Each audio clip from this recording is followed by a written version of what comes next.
Advertencia: prepárate para la verdad que nadie se atreve a contar.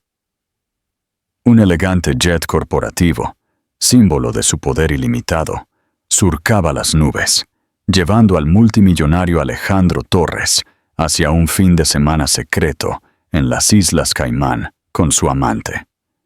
Él se creía el maestro del engaño, seguro de que su esposa embarazada, Victoria de Ashford, no sospechaba nada en su ático de Madrid. Pero había cometido un error fatal de miles de millones de euros.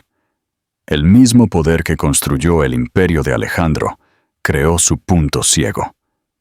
Nunca vio a su esposa como una amenaza. Ahora, armada con un equipo de investigadores privados despiadados y el conocimiento de un crimen mucho más profundo que la infidelidad, Victoria estaba esperando. Con una llamada telefónica perfectamente programada, estaba a punto de demostrar que no hay furia como la de una mujer con una herencia de 1.500 millones de euros y un plan de aniquilación total. Antes de sumergirte en esta historia de traición corporativa y venganza silenciosa, por favor, dale me gusta y suscríbete para que no te pierdas ni un solo secreto que revelará el dossier Ashford. 1. El perfume de una bella mentira. El aroma de 1000 rosas blancas traídas esa mañana desde Ecuador debería haber sido un consuelo. Para Victoria de Ashford, sin embargo, era la fragancia empalagosa de una bella mentira. Las rosas, un pedido semanal habitual de su esposo, inundaban su amplio ático en el Paseo de la Castellana en Madrid, un recordatorio agresivo de su supuesta devoción. Pero durante los últimos 3 meses, las espinas se habían sentido más reales que los pétalos. Victoria, con 6 meses de embarazo de su primer hijo, un varón al que ya habían llamado Liam, pasó una mano cuidada sobre el mármol liso y frío de la isla de la cocina. Su reflejo la miraba desde el cromo pulido del refrigerador Sub-Zero. Ella era una mujer que aparentemente lo tenía todo. A sus 29 años, era la esposa de Alejandro Torres, el carismático CEO de 35 años de Torres Global, un vasto conglomerado con tentáculos en todo, desde tecnología aeroespacial hasta hotelería de lujo. Su boda, un evento suntuoso en una finca histórica a las afueras de Sevilla, había sido el evento social de la década, una unión de herencia de dinero viejo y ambición de dinero nuevo.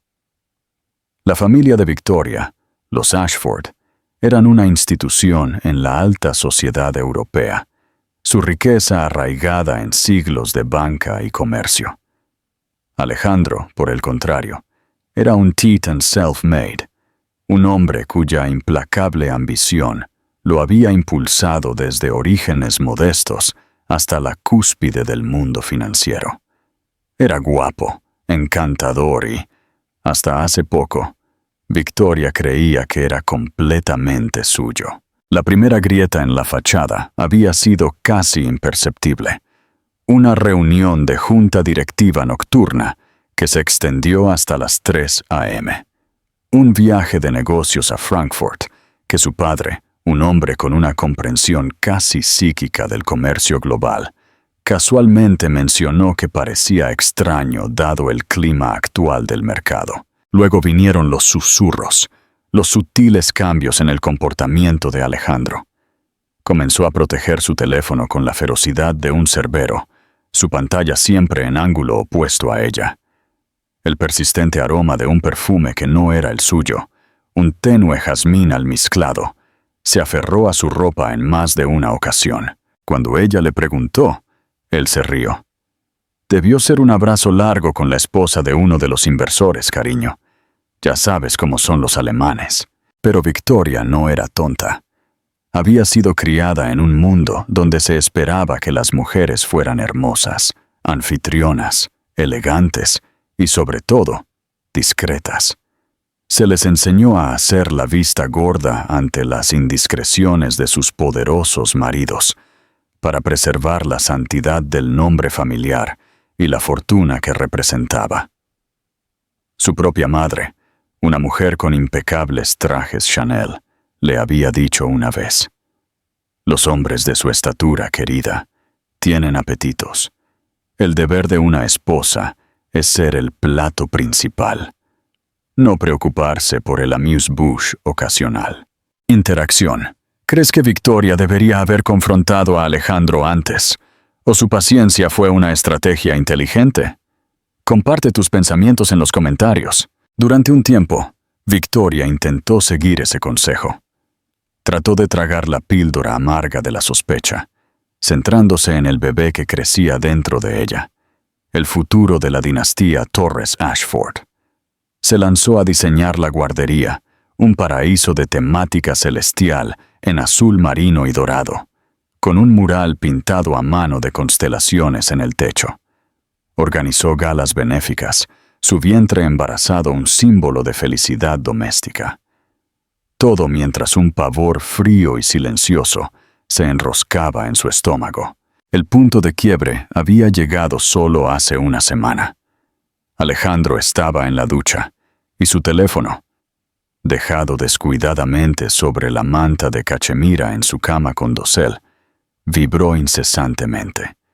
Era un teléfono nuevo, un dispositivo elegante y hecho a medida de una boutique tecnológica suiza, ostensiblemente para mayor seguridad. Tenía dos, uno para negocios y otro para uso personal. Este era el personal. En la pantalla de bloqueo, una serie de mensajes de un nombre que no reconoció aparecieron rápidamente. Cayman no puede llegar lo suficientemente pronto. Contando las horas, reservé nuestra suite habitual en el Four Seasons. Y luego, el que hizo que su sangre se helara. No te preocupes por el pájaro en la jaula dorada. Ella no sospechará nada. El pájaro en la jaula dorada. La crueldad. La arrogancia despectiva. Destrozó la poca compostura que le quedaba a Victoria. No era solo una esposa engañada. Era un objeto, una posesión bonita para ser manejada y mentida. En ese momento, algo dentro de ella cambió. La heredera dócil y bien educada se retiró, y una mujer que nunca supo que existía, una mujer forjada en el crisol de la traición, comenzó a emerger. Esa noche, ella no lo confrontó. En cambio, interpretó el papel de la esposa embarazada devota y ligeramente cansada a la perfección. Escuchó atentamente mientras él hablaba de un viaje de negocios inevitable y de última hora a las Islas Caimán.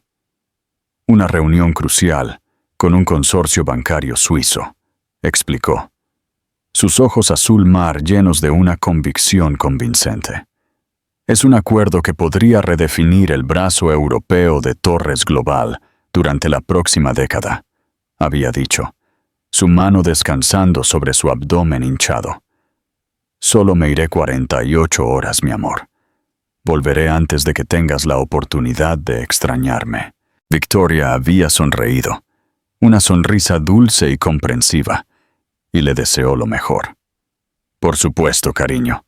Los negocios son los negocios. Liam y yo estaremos esperando. Pero mientras él doblaba meticulosamente sus trajes, a medida en su maletín de cuero artesanal, Victoria estaba haciendo planes propios. Había pasado su vida rodeada de poder y había aprendido bien sus lecciones. La información era el arma definitiva, y estaba a punto de armarse hasta los dientes. Su primera llamada fue a un hombre que su padre había utilizado durante años, un investigador privado, discreto y despiadadamente eficiente, llamado Marco Toledo, sin relación con Alejandro. Marco era un fantasma, un exoperativo de inteligencia que ahora dirigía una boutique de seguridad desde Londres, que atendía a los ultrarricos. Se especializó en el tipo de problemas que no podían resolverse con una simple demanda o un comunicado de prensa. Era caro, pero para un Ashford, eso era de poca consecuencia. «Señor Toledo», había dicho Victoria, su voz firme y fría, un marcado contraste con la confusión de emociones que se desataba dentro de ella. «Tengo un trabajo para usted. Mi esposo, Alejandro Torres, vuela a las Caimán mañana en su jet privado. Matrícula SN88X. Él cree que va a una reunión de negocios. Yo creo que se está reuniendo con su amante. Quiero saberlo todo. ¿Quién es ella? ¿A dónde van? ¿Qué están haciendo? Quiero pruebas fotográficas y de video, y quiero que sean irrefutables». Hubo una pausa en el otro extremo de la línea, luego el acento británico cortante de Marco. «Entendido, señora Torres. Tenemos un equipo en las Caimán. Considérelos ya en movimiento. ¿Los canales habituales para el pago?» «Por supuesto», respondió Victoria. «Y, señor Toledo, la discreción es primordial. Nadie, especialmente mi esposo o mi padre, debe saber de mi participación. Mi confidencialidad con el cliente es la piedra angular de mi negocio, señora Torres. Tiene mi palabra». Mientras el sol de la mañana se colaba en su inmaculada cocina, proyectando largas sombras en el suelo, Victoria sintió una calma escalofriante. La espera era la parte más difícil. El jet de Alejandro había despegado del aeropuerto de Torrejón de Ardoz hacía 1 hora. Ella había rastreado su trayectoria de vuelo en línea, una delgada línea azul que se curvaba a través del Atlántico, una representación digital del engaño de su esposo. Él pensó que estaba volando hacia un fin de semana de pasión ilícita. No tenía idea de que estaba volando hacia el ojo de un huracán que ella, su esposa embarazada, estaba a punto de desatar. Tomó su teléfono y marcó un número que conocía de memoria. El número de una mujer que le debía un favor. Una mujer cuya carrera se basaba en exponer el tipo de secretos que Alejandro estaba tan desesperado por mantener. Una mujer llamada Sara Luna, la presentadora del podcast de chismes más popular y temido del mundo, El Informe Luna. «Sara», dijo Victoria, su voz suave como el terciopelo, «tengo una historia para ti, una historia que te hará más famosa de lo que jamás soñaste». 2. La jaula dorada y el fraude corporativo. El aire fresco y limpio de las Islas Caimán fue un bienvenido cambio del calor húmedo del verano en Madrid. Mientras Alejandro Torres bajaba de su jet en la terminal privada, sintió una emoción familiar, una mezcla embriagadora de poder y anticipación. Era un hombre que prosperaba con la conquista en la sala de juntas, y tenía que admitir, en otros ámbitos más clandestinos, el trato con los banqueros suizos era real, un conveniente y necesario negocio que proporcionó la cobertura perfecta para el verdadero propósito de su viaje. Un fin de semana con ella. Su amante era una mujer llamada Sarina Petrova, tan afilada y elegante como sus pómulos. Ella era la jefa de adquisiciones de arte para un oligarca ruso rival, una mujer cuya belleza solo era igualada por su ambición.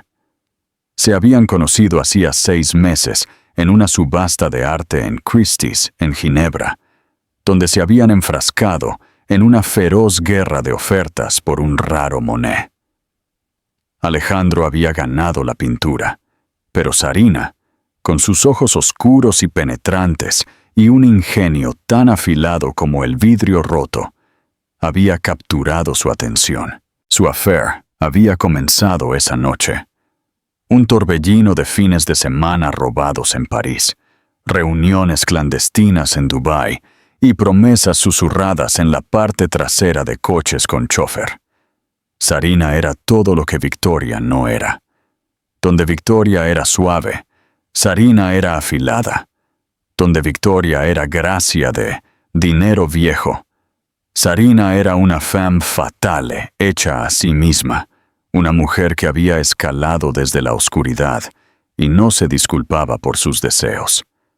Ella era un desafío, un escape embriagador del mundo predecible y serio que habitaba con su esposa.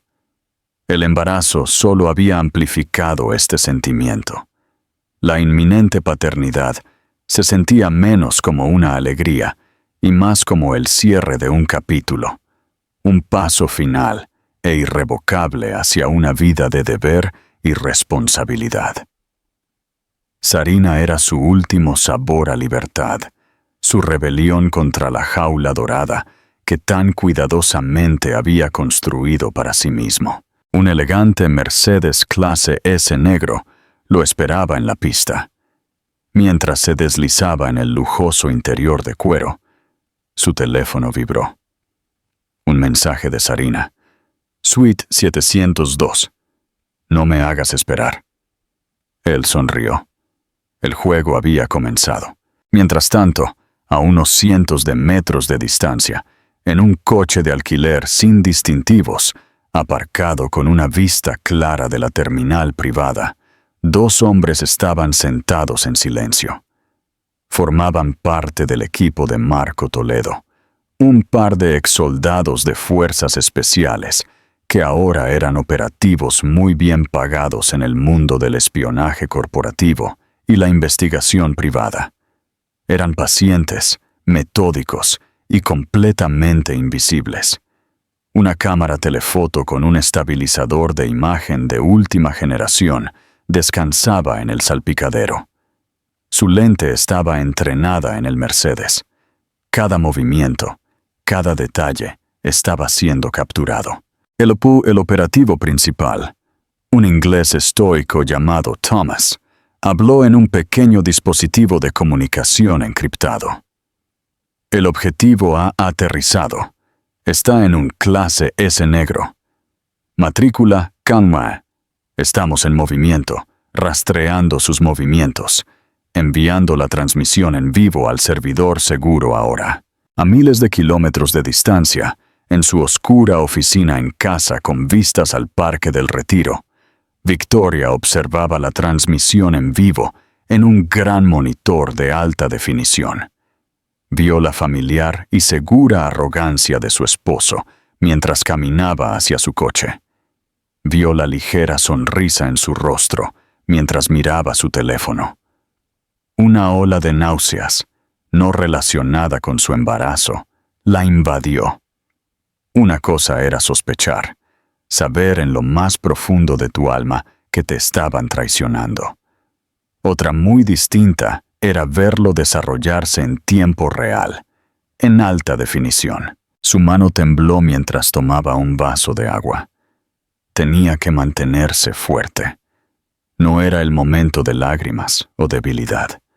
Era el momento de la precisión fría y calculada. Tenía un plan, un ataque multifacético que no solo expondría a Alejandro, sino que también la protegería a ella y a su hijo por nacer. La fase 1 ya estaba en marcha. El equipo de Marco Toledo reuniría la evidencia, la prueba irrefutable del affair. La fase 2 involucraba a Sara Luna. Victoria le había dado a Sara la exclusiva, la promesa de una historia que sacudiría los cimientos de la sociedad madrileña, pero le había dado instrucciones estrictas. La historia no se publicaría hasta que Victoria diera la señal. El momento tenía que ser perfecto. La fase 3 era la más compleja y peligrosa. Involucraba a Torres Global. Victoria, a pesar de su exterior de socialité, tenía una mente empresarial aguda, un rasgo que había heredado de su padre. Había formado parte de la junta de varias fundaciones benéficas de su familia y tenía una mejor comprensión del gobierno corporativo de lo que Alejandro le daba crédito. Durante la última semana, desde que descubrió los mensajes en su teléfono, había estado consultando en secreto con un equipo de contables forenses y abogados corporativos, un equipo tan discreto que solo se comunicaban a través de canales encriptados y se les pagaba en criptomonedas imposibles de rastrear. Les había ordenado que realizaran una inmersión profunda en las finanzas de Torres Global, buscando específicamente cualquier anomalía, cualquier transacción inusual o compañía fantasma que pudiera estar vinculada a las actividades personales de Alejandro. Tenía una corazonada, una intuición de que su imprudencia en su vida personal podría extenderse a su vida profesional. Si pudiera encontrar pruebas de irregularidades financieras, tendría una influencia que iba mucho más allá de la mera infidelidad. Sería la diferencia entre un divorcio público complicado y una toma de control corporativa cuidadosamente orquestada. De vuelta en las Caimán, el Mercedes de Alejandro se detuvo en la gran entrada del Ritz-Carlton, Gran Caimán, un bastión de lujo en las orillas del Caribe. Fue recibido por el gerente del hotel, un hombre que lo conocía bien y era la esencia de la discreción. «Bienvenido de nuevo, señor Torres. Todo está preparado como solicitó». «Gracias, Jean-Luc», dijo Alejandro, deslizando un billete de $100 en la mano del gerente. «Sabes cuánto valoro tu atención al detalle». Se saltó el lobby, tomando un ascensor privado directamente al 7º piso. Caminó por el pasillo tranquilo y alfombrado hasta la suite 702, la suite presidencial, un amplio apartamento con vistas panorámicas al océano. Abrió la puerta, y ahí estaba ella. Sarina estaba de pie junto a los ventanales del piso al techo, con una copa de champán en la mano, con un batín de seda que se aferraba a su esbelta figura.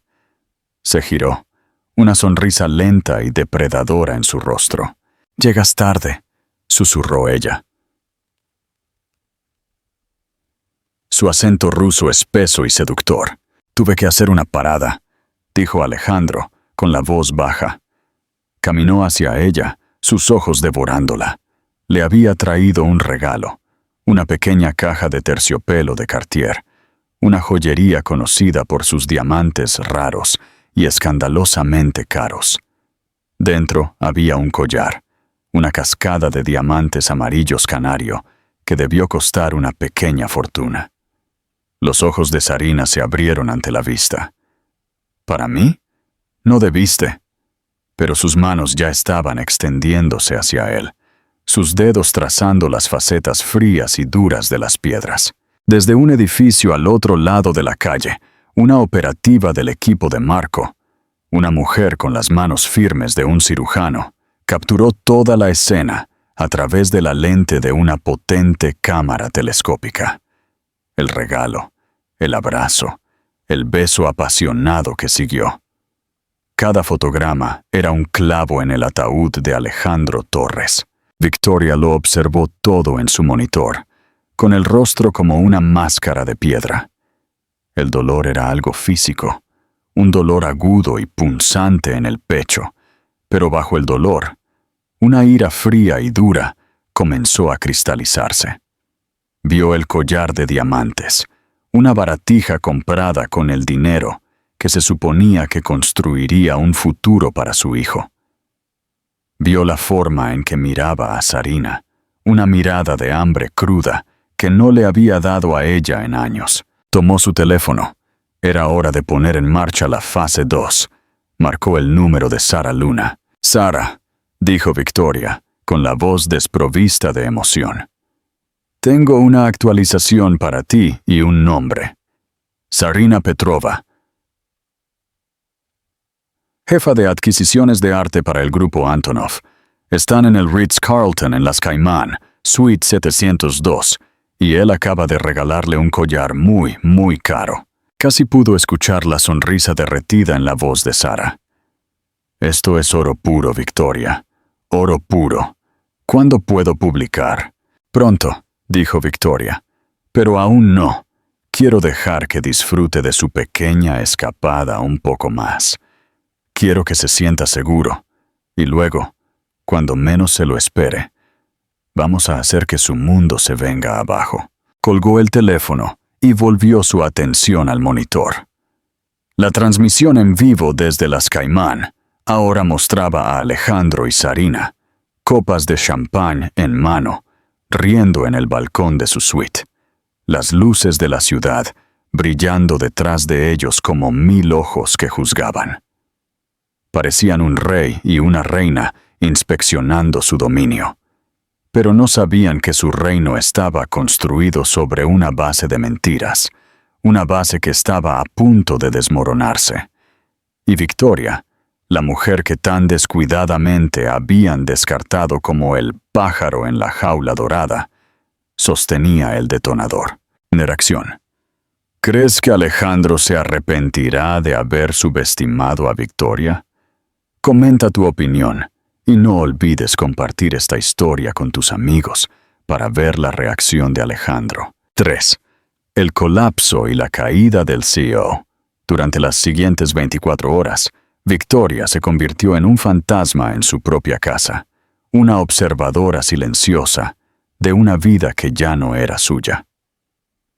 Se movió por las opulentas habitaciones del ático, su teléfono y tableta.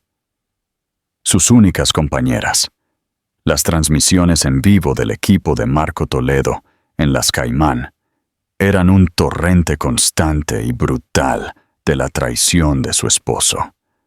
Lo vio a él y a Sarina cenar en un restaurante con estrella Michelin, sus cabezas inclinadas en una conversación íntima. Los vio pasear de la mano por las orillas del océano, sus siluetas claras contra la puesta de sol. Los vio regresar al hotel, con los brazos entrelazados, desapareciendo en la jaula dorada de su suite. Cada imagen era una nueva herida, una nueva capa de dolor, pero con el dolor llegó una claridad escalofriante. La tristeza seguía ahí, una manta pesada y sofocante, pero ahora estaba entrelazada con una resolución de hierro.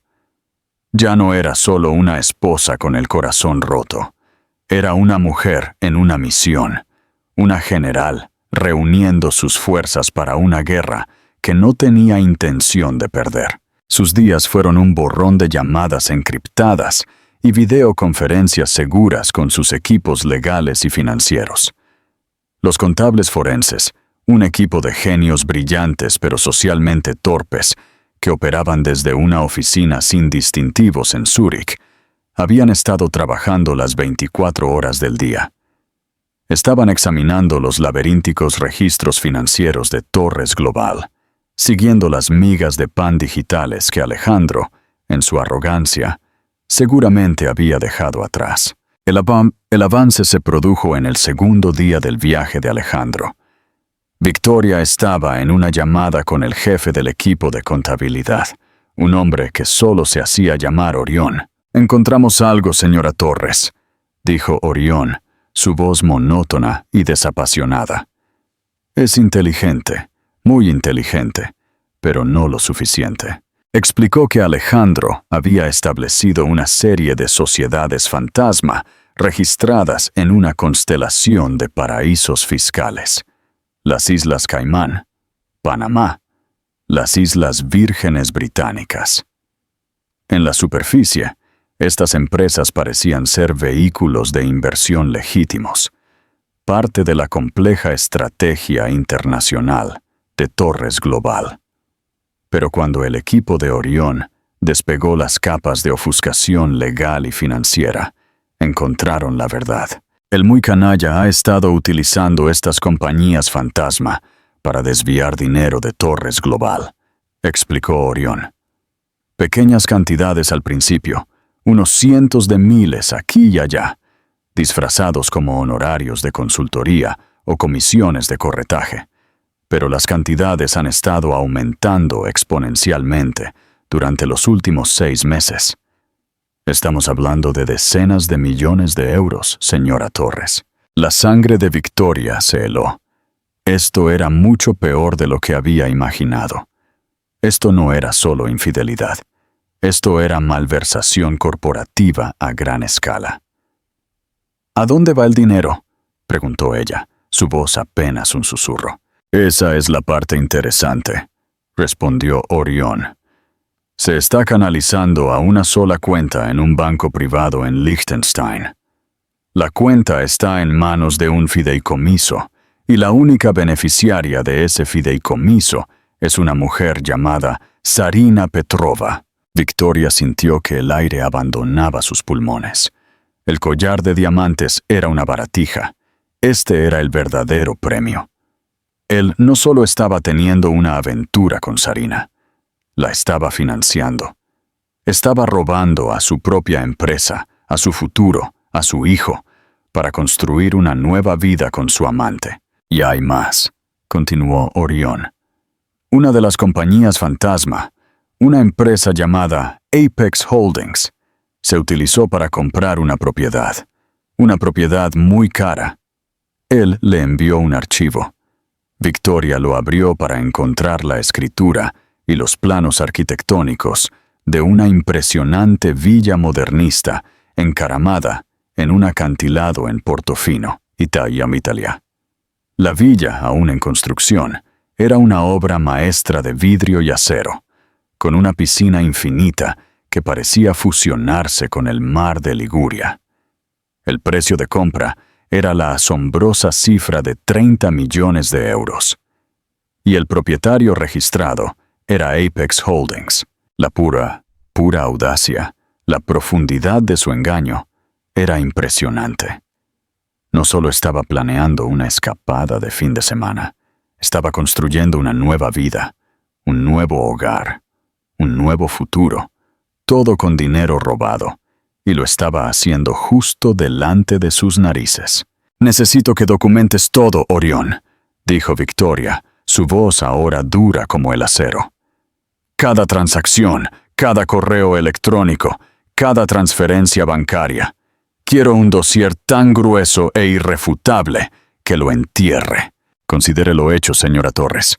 Tendremos un expediente completo listo para usted dentro de 1 hora». Después de que terminó la llamada, Victoria se sentó en silencio durante mucho tiempo. Los planos arquitectónicos de la villa de Portofino brillaban en su pantalla. La hermosa casa destinada a otra mujer era un monumento a su traición, pero también su mayor vulnerabilidad. Era el hilo suelto que, al ser tirado, desharía todo su mundo. Pensó en su padre, Lord Alistair Ashford, un hombre de principios inflexibles, un hombre que valoraba la integridad y el honor por encima de todo. Él era un miembro de la Junta No Ejecutiva de Torres Global, un puesto que había tomado para asesorar a Alejandro y guiar al joven CEO. Él había confiado en Alejandro, lo había acogido en su familia. El descubrimiento del affair sería un profundo golpe personal para él, pero el descubrimiento de la malversación sería un pecado imperdonable, una traición a todo lo que su padre representaba. Ella sabía lo que tenía que hacer. Era hora de incluir a su padre, pero tenía que ser cuidadosa. Tenía que presentarlo de una manera que lo obligara a actuar no solo como un padre herido, sino como un miembro de la junta responsable, con un deber fiduciario hacia la empresa y sus accionistas. Mientras tanto, en Las Caimán, Alejandro Torres se sentía invencible. La reunión de negocios con los banqueros suizos había ido excepcionalmente bien. Habían acordado en principio una nueva línea de crédito para la expansión europea de Torres Global, un acuerdo que sería aclamado como un gran logro en la prensa financiera.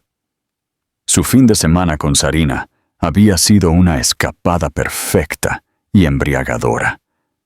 Mientras empacaba sus maletas para regresar a Madrid, sintió una renovada sensación de vigor.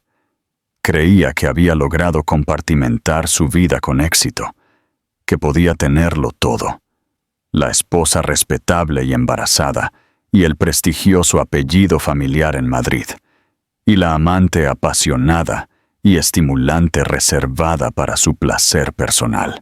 Su teléfono sonó. Era Victoria. La dejó sonar por un momento, una sonrisa pequeña y cruel asomando en sus labios. El pájaro en la jaula dorada, llamando a su amo. Finalmente respondió. Su voz una máscara de afecto suave y practicada. Hola, mi amor. Estaba pensando en ti. Las reuniones salieron mejor de lo que esperaba. Estoy de camino al aeropuerto ahora. Estaré en casa antes de que te des cuenta. Eso es maravilloso, cariño. La voz de Victoria llegó por teléfono, dulcemente almibarada como la miel. Pero bajo la dulzura había una nota nueva, inusual, un toque de algo frío y afilado. Tengo una sorpresa para ti cuando regreses, algo que creo que encontrarás iluminador. ¿Una sorpresa? Me encantan las sorpresas, dijo Alejandro, un ligero malestar, comenzando a picarle la nuca. ¿Qué es? Tendrás que esperar para verlo, respondió Victoria, su voz bajando a un susurro. Pero te daré una pista. Involucra a una mujer llamada Sarina Petrova, una villa en Portofino, y la junta directiva de Torres Global. El teléfono se quedó mudo. Alejandro se quedó inmóvil en medio de su suite de hotel, el teléfono todavía pegado a su oído. La sangre se drenó de su rostro. Sarina, Portofino, la junta directiva. Era imposible. ¿Cómo podía saber ella? ¿Cómo podía saberlo? Una ola de pánico frío y nauseabundo lo invadió. Miró alrededor de la suite, la cama desordenada, la botella de champagne vacía, el persistente aroma del perfume de Sarina. Las paredes de su mundo, cuidadosamente construido, estaban comenzando a cerrarse sobre él. El pájaro ya no estaba en la jaula dorada. Estaba fuera, y venía por él. Intentó frenéticamente llamar a su oficina, a su abogado, a cualquiera que pudiera decirle lo que estaba sucediendo. Pero era demasiado tarde. La tormenta que nunca vio venir estaba a punto de desatarse, y él estaba parado directamente en su camino. Interacción. ¿Crees que Alejandro podrá escapar de las consecuencias? ¿O su imperio se desmoronará? Deja tus comentarios y comparte esta historia para que más personas se unan a la conclusión. 4. Jaque Mate y la emperatriz ascendente. El vuelo de regreso a Madrid fue el más largo de las 8 horas de la vida de Alejandro Torres. La lujosa cabina de su jet corporativo, generalmente un santuario de calma y control, se sentía como una celda de prisión que se precipitaba por el cielo. Caminó por la lujosa alfombra como un animal atrapado, su mente corriendo para desentrañar cómo su mundo cuidadosamente construido había implosionado tan espectacularmente. Sarina, Portofino, la Junta. Las palabras de Victoria resonaban en sus oídos, una sentencia de muerte para la vida que conocía. Había intentado llamar a Sarina, pero su teléfono iba directamente al buzón de voz. Había intentado llamar a sus contactos en el Banco de Liechtenstein, pero lo estaban evadiendo, citando confidencialidad del cliente. Cada puerta que intentaba abrir se cerraba de golpe en su cara. Estaba volando a ciegas hacia un huracán, y el nombre del huracán era Victoria. La había subestimado. La había visto como una criatura hermosa y maleable, un accesorio perfecto para su vida de poder y éxito. Nunca había imaginado el acero debajo de la seda, la mente estratégica y aguda escondida detrás de su sonrisa de sociedad bien educada. Había cometido el error fatal de confundir gracia con debilidad. Cuando el jet finalmente aterrizó en Torrejón de Ardoz, no fue recibido por su chofer habitual. En cambio, un hombre con rostro sombrío, con un traje oscuro que no reconoció, estaba esperando en la pista. «Señor Torres», dijo el hombre con voz plana e impersonal. «Estoy aquí para escoltarlo a una reunión de junta de emergencia en la sede de Torres Global». «¿Una reunión de junta? Es medianoche», protestó Alejandro, su voz teñida de pánico que ya no podía ocultar. La junta ha sido convocada, señor. No es una solicitud. El viaje a Madrid fue silencioso y tenso. El familiar y brillante horizonte de la ciudad, que había conquistado ahora, parecía amenazante. Sus imponentes edificios como lápidas en un cementerio de su propia creación. Al llegar a la Torre Torres Global, un monumento brillante a su ambición, vio una multitud de reporteros y fotógrafos reunidos en la entrada, sus cámaras parpadeando como una andanada de disparos. La noticia se había extendido. Mientras Alejandro estaba en el aire, Sara Luna había dejado caer la bomba. Su podcast, El Informe Luna, había lanzado un episodio especial, una exposición explosiva que detallaba el affair entre Alejandro Torres y Zarina Petrova. Lo tenía todo: el viaje clandestino a las Caimán, el nombre del hotel, el número de la suite, el collar de diamantes. Fue un desmantelamiento brutal y meticuloso, y se había vuelto viral. Cuando el avión de Alejandro aterrizó, su nombre era tendencia en X, anteriormente Twitter, y su rostro estaba en todos los blogs de chismes y sitios de noticias del planeta. Pero el affair fue solo el primer asalto. Victoria había guardado la munición real para la reunión de la junta. Fue llevado a través de una entrada trasera, evitando el circo mediático, y llevado directamente a la sala de juntas del piso 50. La sala, generalmente un testimonio de su poder, ahora era una cámara de ejecución. La larga y pulida mesa de caoba estaba llena de los rostros severos e implacables de los miembros de la junta directiva. A la cabeza de la mesa, en el asiento del presidente, estaba el padre de Victoria, Lord Alistair Ashford. Su rostro, una máscara de furia fría y controlada. Y junto a él, en el asiento que legítimamente pertenecía a Alejandro, estaba Victoria. Llevaba un vestido negro simple pero elegante, su embarazo una declaración silenciosa y poderosa en la sala. Se veía tranquila, serena, sus ojos claros y firmes. El pájaro en la jaula dorada se había ido. En su lugar había una mujer tan formidable como cualquier titán de la industria en esa sala. Alejandro. La voz de Lord Ashford fue como el chasquido de un látigo, cortando el espeso y tenso silencio. Gracias por venir. Tenemos mucho que discutir. Alejandro abrió la boca para hablar, para ofrecer alguna defensa, alguna explicación, pero Victoria lo interrumpió. No hay necesidad de preliminares, padre, dijo, su voz resonando con una autoridad que silenció la sala. Se puso de pie, y en la gran pantalla detrás de ella, la pantalla, generalmente reservada para proyectar ganancias trimestrales y análisis de mercado, apareció una imagen. Era una fotografía de alta resolución de Alejandro y Zarina besándose en el balcón de su suite en las Caimán. Un jadeo colectivo recorrió la sala.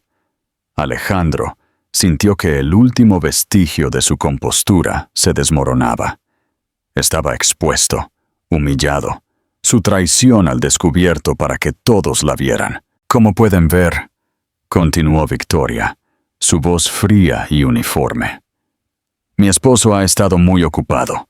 Su reciente viaje a las Caimán, que afirmó que era para una reunión de negocios crucial, fue, de hecho, una cita romántica con su amante, la señorita Zarina Petrova. Luego procedió con la precisión tranquila y metódica de una fiscal experimentada para exponer su caso. Presentó las fotografías y el vídeo del equipo de Marco Toledo, un registro visual condenatorio del affair. Reprodujo una grabación de su última llamada telefónica con Alejandro, aquella en la que él había mentido sin esfuerzo sobre el éxito de sus reuniones de negocios. Pero ella no se detuvo ahí. Esto no es solo sobre infidelidad. Se trata del futuro de la empresa.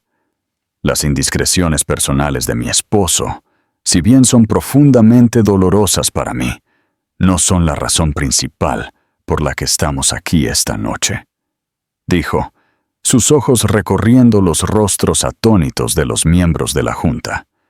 Su imprudencia se extiende mucho más allá de sus votos matrimoniales.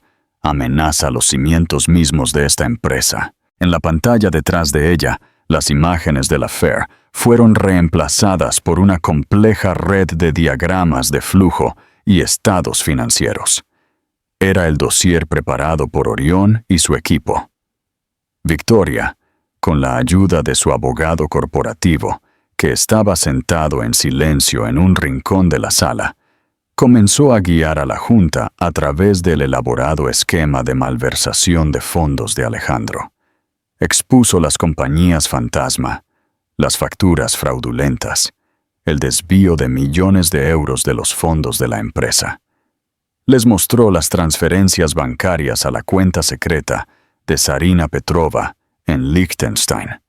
Y luego, para el gran final, mostró los planos arquitectónicos de la villa de 30 millones de euros en Portofino, un lujoso nido de amor construido con dinero robado en la sala de juntas. El único sonido fue el suave zumbido del aire acondicionado. Los miembros de la Junta, titanes de las finanzas y la industria, hombres que lo habían visto todo, miraron la pantalla con asombro e incredulidad. Se enfrentaron a un fraude de asombrosa audacia, una traición a la confianza que llegaba al núcleo mismo de su ética corporativa. Alejandro se quedó allí, desnudo, sus mentiras y engaños expuestos a la luz dura e implacable de la sala de juntas. Miró a Victoria, la miró de verdad, y por primera vez vio a la mujer con la que se había casado. No la heredera bonita y maleable, sino una reina, una guerrera, una mujer que acababa de darle jaque mate de la manera más pública y brutal imaginable. Lord Alistair Ashford finalmente rompió el silencio, poniéndose de pie, su rostro marcado por una profunda y terrible tristeza, pero su voz era firme. A la luz de esta evidencia, dijo, la palabra ahogándose en su garganta, no tengo más remedio que pedir un voto de censura a nuestro CEO, Alejandro Torres. Además, propongo que lancemos inmediatamente una auditoría forense independiente a gran escala de las finanzas de la empresa y entreguemos todos nuestros hallazgos a las autoridades pertinentes, incluida la CNMV y el Departamento de Justicia. Miró a Alejandro, con los ojos llenos de una mezcla de lástima y desprecio. Te has deshonrado a ti mismo. Has deshonrado a esta empresa y has deshonrado a mi familia. Estás acabado. La votación fue una mera formalidad. Uno por uno, los miembros de la Junta levantaron la mano. Un bosque de condena.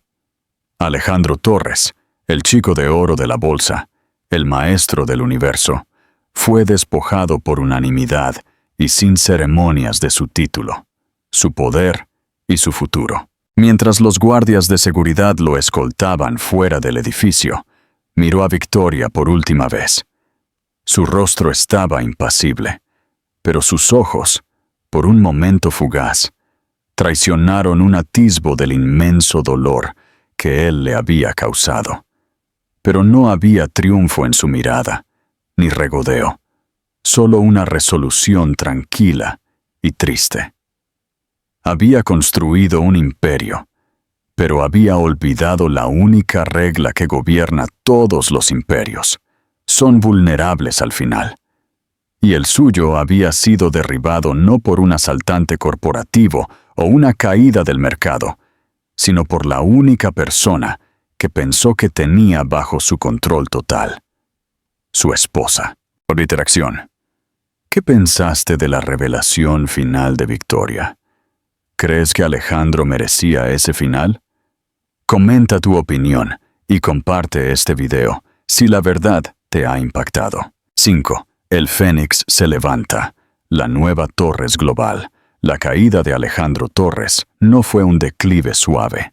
Fue un evento sísmico que envió ondas de choque desde la Bolsa de Madrid hasta los escalones más altos de las finanzas globales. La mañana después de la emboscada en la sala de juntas, Torres Global era una empresa asediada. La acción, un gigante de primera línea durante una década, abrió en caída libre, perdiendo valor con cada minuto que pasaba. En el parqué, el símbolo de cotización TGL parpadeó en un rojo violento y frenético, un grito digital de fuga de inversores. Miles de millones en capitalización de mercado se evaporaron en el éter. Una vida de trabajo de miles de empleados y las fortunas de los inversores se convirtieron en polvo por el capricho de la avaricia y la lujuria de un CEO en desgracia. Dentro de la resplandeciente Torre Torres Global, la atmósfera era un cóctel tóxico de miedo y caos. Los empleados que una vez caminaron por los pasillos con la arrogante confianza de los líderes de la industria, ahora se acurrucaban en grupos silenciosos y ansiosos alrededor de las máquinas de café, con los ojos pegados a los titulares de las noticias en sus pantallas.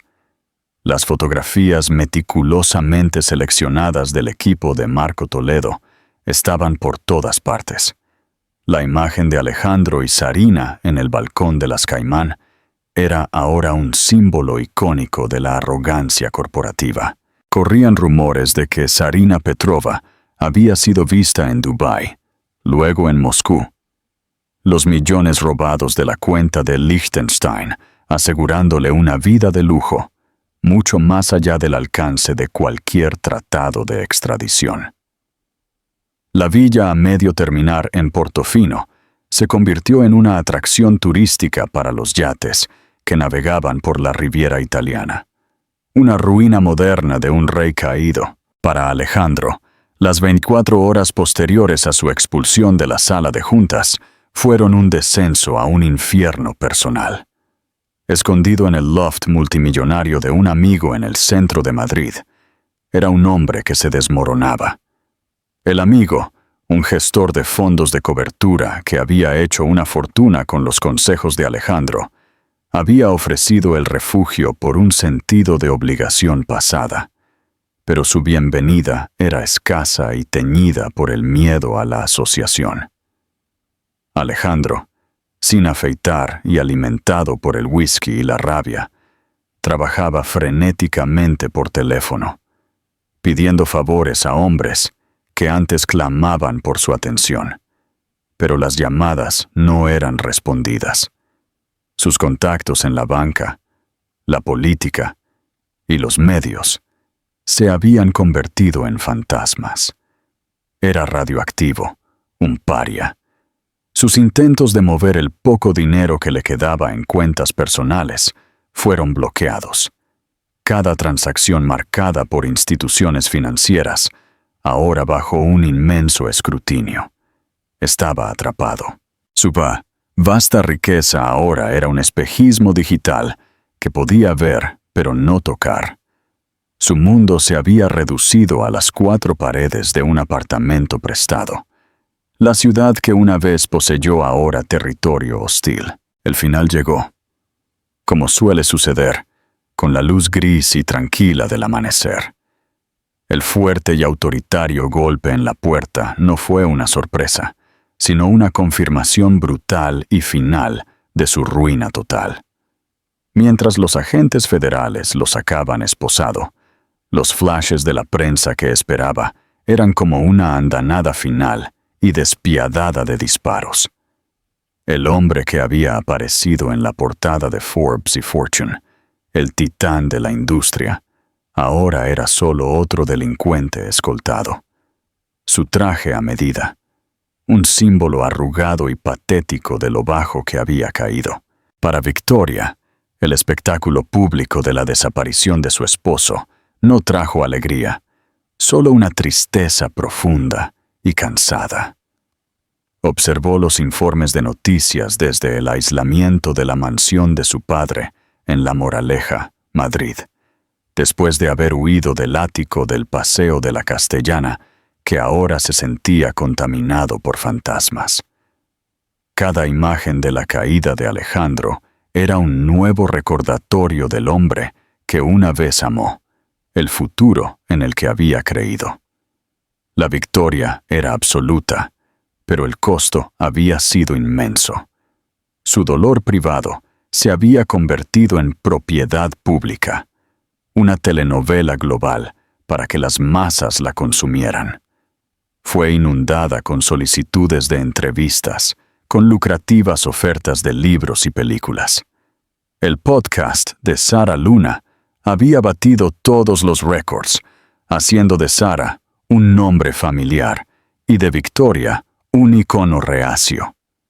Fue aclamada como una heroína, un símbolo del empoderamiento femenino. Pero en los momentos de tranquilidad, cuando los abogados y consultores se habían ido, solo sentía el profundo dolor de la traición y el abrumador peso del futuro. Fue en este estado de agotamiento e incertidumbre que su padre, Lord Alistair Ashford, se acercó a ella con la propuesta que redefiniría su vida. La encontró en la biblioteca, mirando las calles mojadas por la lluvia, con la mano descansando protectoramente sobre su vientre hinchado. La Junta está de acuerdo, dijo. Su voz suave. Quieren que asumas el cargo de CEO interina. Victoria se giró. Su expresión una mezcla de incredulidad y horror. Absolutamente no, padre. Eso es una locura. Soy historiadora de arte. Voy a tener un bebé. ¿Qué sé yo sobre cómo dirigir un conglomerado global de miles de millones de euros? Sabes más de lo que crees, insistió Lord Ashford, sentándose a su lado. Tienes una mente para la estrategia, Victoria. Lo he visto toda tu vida. Viste la podredumbre en Torres Global antes que nadie. No solo lloraste o huiste, reuniste inteligencia, formaste un equipo y ejecutaste un plan impecable que decapitó la corrupción en su origen. Ese no fue el acto de una esposa despechada, fue el acto de una líder. Fue el acto de una mujer que intentaba proteger el futuro de su hijo, respondió ella, su voz temblando ligeramente. No quiero esa vida, no quiero ser el centro de atención, quiero construir un cuarto de bebé y criar a mi hijo en paz. Y lo harás, dijo él, tomándole la mano. Pero piensa en el legado que construirás para él.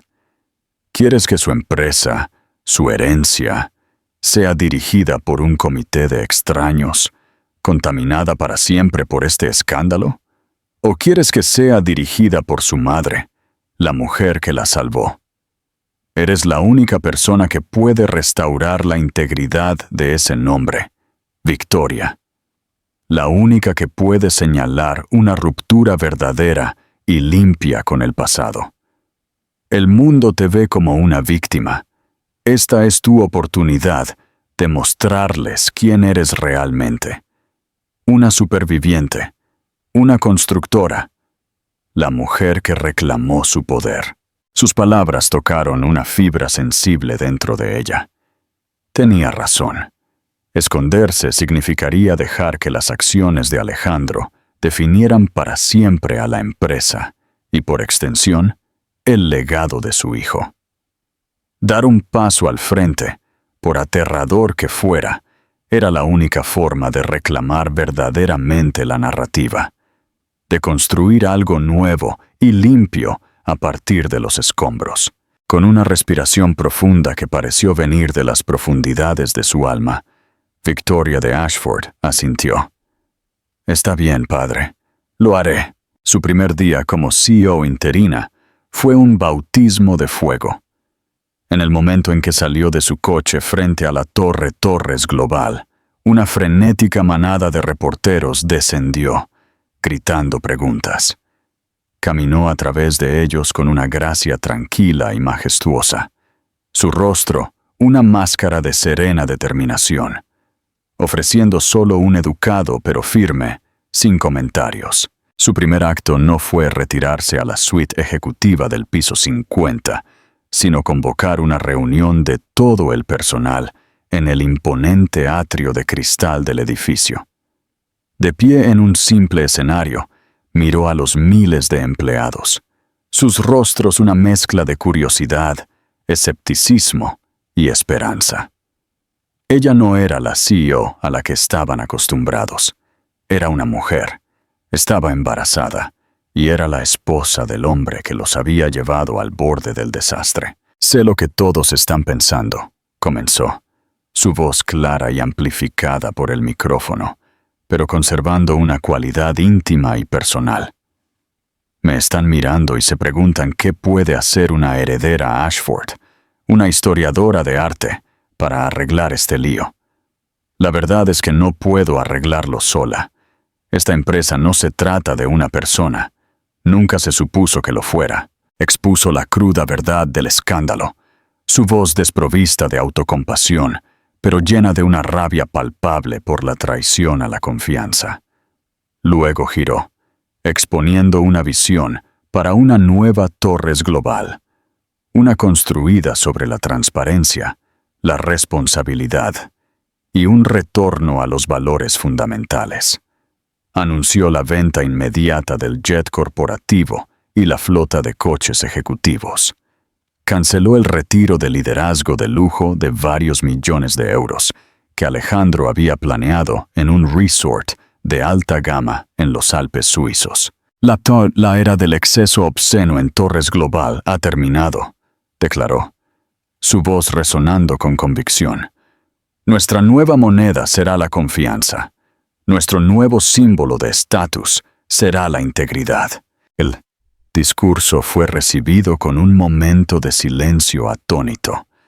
Luego, una oleada de aplausos que se convirtió en una atronadora ovación. Fue un golpe maestro, una mezcla perfecta de humildad y fuerza que ganó los corazones y las mentes de su activo más importante: su gente. En las semanas siguientes, Victoria demostró que sus palabras no eran mera retórica.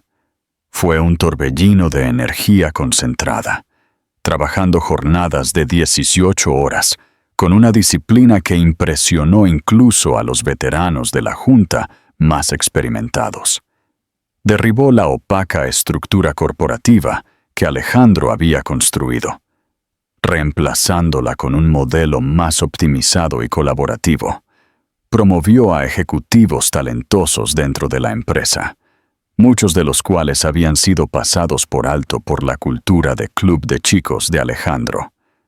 Demostró ser una líder astuta y decisiva. Su perspectiva externa le permitió ver problemas y soluciones que la vieja guardia atrincherada había pasado por alto. 2 meses después de asumir el cargo, 3 meses antes de su fecha de parto, dio a luz a un niño sano y hermoso, en la paz tranquila y estéril de la habitación del hospital, lejos del caos de las salas de juntas y los balances. Lo sostuvo en sus brazos y lloró.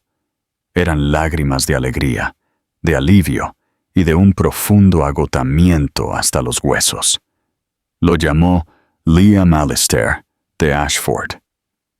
Él llevaría su apellido, el apellido de una familia que valoraba el honor por encima de todo, y el apellido del abuelo, que había creído en ella cuando ella no podía creer en sí misma. Sosteniendo a su hijo, mirando su pequeño rostro dormido, Victoria sintió que los últimos vestigios de la víctima se desvanecían.